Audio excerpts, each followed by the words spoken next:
Ödəyəcəyin marşrutun qiymətini bilmirsənsə, Emonda tapa bilərsən. Emonla ödə, rahat get.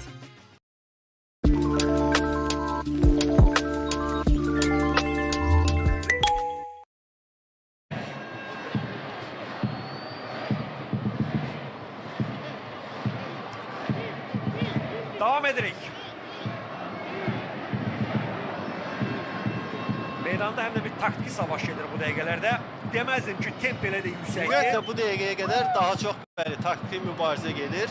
Hər hansı bir təhlükəli vəziyyətin yaranması üçün bir boşluq olan kimi, məsələn Zedatka bəzən gecikir cinahda, bəzən Cəfər Quliyev bayaq gecikdi, məsələn hətta orada qol oldu. Yalnız bu xırda detallardan istifadə edib nəsə edə bilir komandalar. Xəyalın ötürməsi burada dəqiq deyil, təhlükəli alınmır və Kokhalski topu götürdü. Silva, Montiel, Bicalho, Cəfər Quliyev istiqamət ötürmə.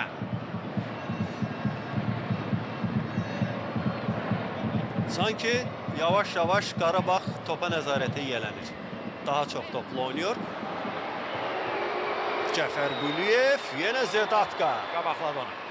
Ümumiyyətlə, Azərbaycan çempionatında Qarabağın topa daha çox nəzarət etməsindən təəccüblü bir şey yox. Yəni, belə normal bir şey yox. Məsələ burasındadır ki, ilk yarım saat ərzində Sabahla bərabər idi. Bəli, yəni bax bunu demək istəyirik ki, yəni, bəli, Qarabağ daha çox topla oynamağı sevən komandadır. Bunu reallaşdırır, bunu edir. Kaşuk. Yine Kaşuk. Geri çekir topu ve burada səhvə yol verilir. Xəyal, amma Xəyal qapçı da irəlidəydi. Topa çatsaydı hesab dəyişə bilərdi. Geri götürmə zamanı səhvə yol verildi. Bax Xəyal bu puskuda dayanıb sanki məqamını gözləyir. Sanki Xəyal daha tez çatmalıydı topa, amma Əslində Medina onu çatacaq qabaqlaya deyə bildi. düşündüyümüz bir məqamda bax, baxırıq bir daha, bəli, bax. Çata bilmədi. Özünü vaxtına çatdırdı.